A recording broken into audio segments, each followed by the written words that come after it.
All right, we are going to move on to file item number 9, AB 1999 by Assemblymember Kalra.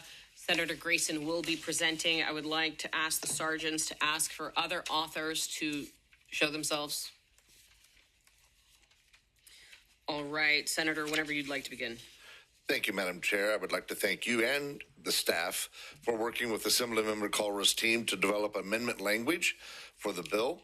I will be accepting this amendment on behalf of Assemblymember Kalra and any other amendments. No, I'm just kidding.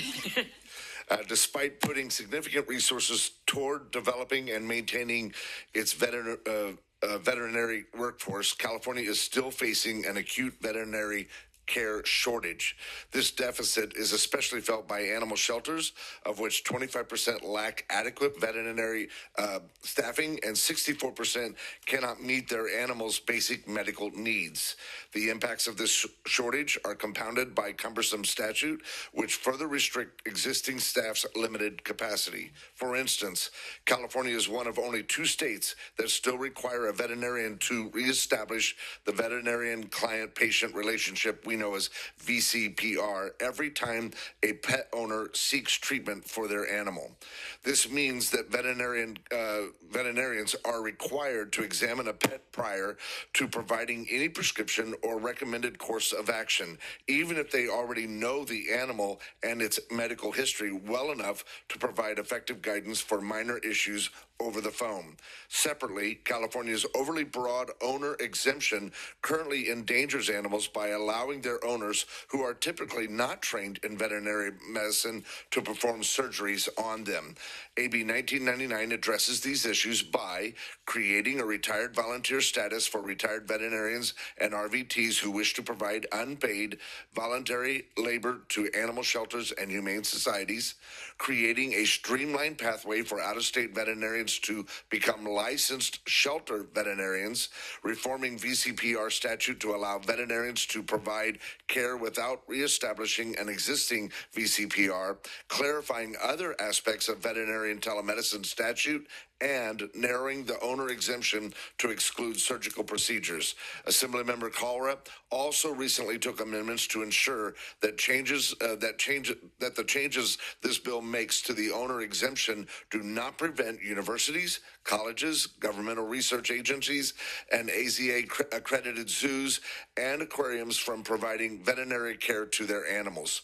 By implementing a broad suite of solutions that directly address several of these issues currently impacting the veterinarian profession, AB 1999 will help eliminate many of the barriers that prevent countless animals from receiving the care they need and that they deserve. So with me through the chair, I believe we have some witnesses: Matt McKinney, Deputy Executive Officer of the Veterinarian Medical Board, and Juliana Tetlow, Senior Director of Government Relations, San Diego Humane Society, through the chair. Thank you. You will each have 2 minutes. Good morning, Chair and members. My name is Matt McKinney, Deputy Executive Officer for the California Veterinary Medical Board. The board regulates the largest population of veterinarians and registered veterinary technicians in the nation. The board's mission is to protect consumers and animals by regulating licensees, promoting professional standards, and diligently enforcing the Veterinary Medicine Practices Act. The board is a proud co-sponsor of AB 1999 and urges your support today. Most importantly, AB 1999 appropriately excludes surgical and dental operations from the bona fide owner exemption. Some of the most egregious cases of harm the board has seen have been at the hands of unlicensed individuals who either own the animals or are employees of the owners and are therefore exempt from our Practice Act. Cases involving C-sections on kitchen tables, amputations in garages, and eye surgeries in bedrooms resulting in significant harm and death have been closed as non-jurisdictional simply because the unlicensed individual legally claimed the owner exemption. While these cases have historically been referred to district attorneys for criminal animal cruelty charges, most were not pursued. The owner exemption was never intended to allow unlicensed individuals to perform dangerous surgical operations on their animals, especially their own dogs and cats, simply because they own them. Instead, it was intended to apply to the animal agriculture industry, in which surgical procedures such as castration, dehorning, and others are routinely performed by agriculture producers without veterinarian involvement.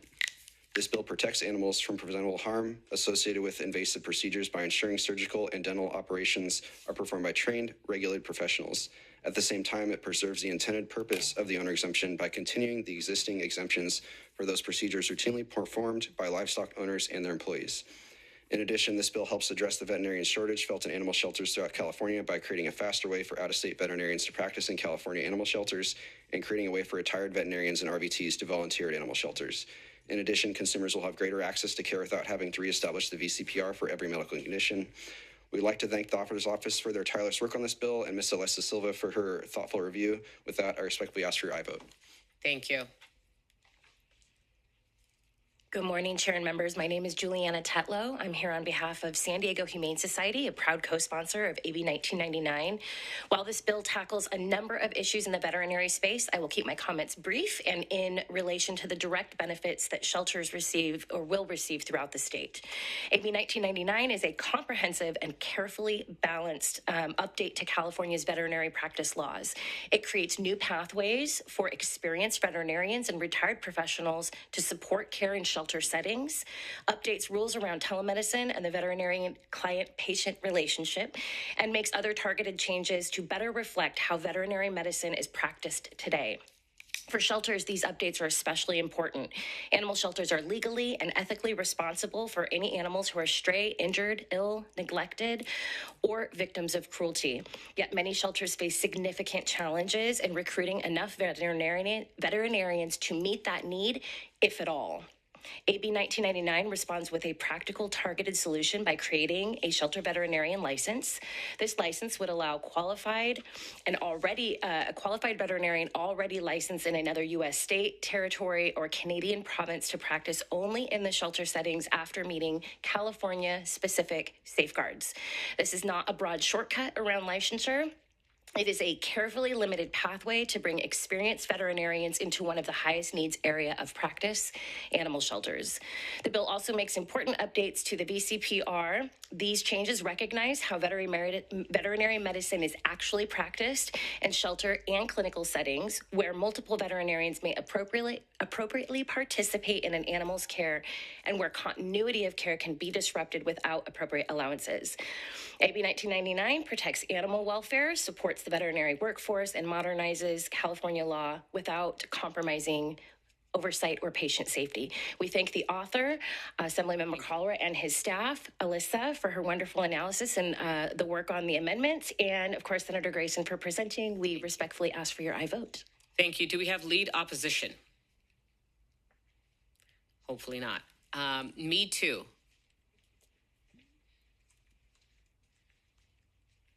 Good morning, Chair, members of the committee. Sosin Madanat here on behalf of the Animal Legal Defense Fund and support. Thank you. Good morning, Madam Chair and members. Christina DeCaro here for the California Veterinary Medical Association in strong support. Thank you, Senator. Chair members, Nicholas Sackett on behalf of proud co-sponsor Social Compassion in Legislation. Thank you. Good morning. Dylan Elliott on behalf of the California Animal Welfare Association in support. Thank you. Members of the committee? Well, I want to thank you for bringing this forward, as well as the author. I was actually genuinely shocked that this is actually happening. So, again, really appreciate it. With that, would you like to close? The appropriate time. Thank you. We're going to move on to our next bill.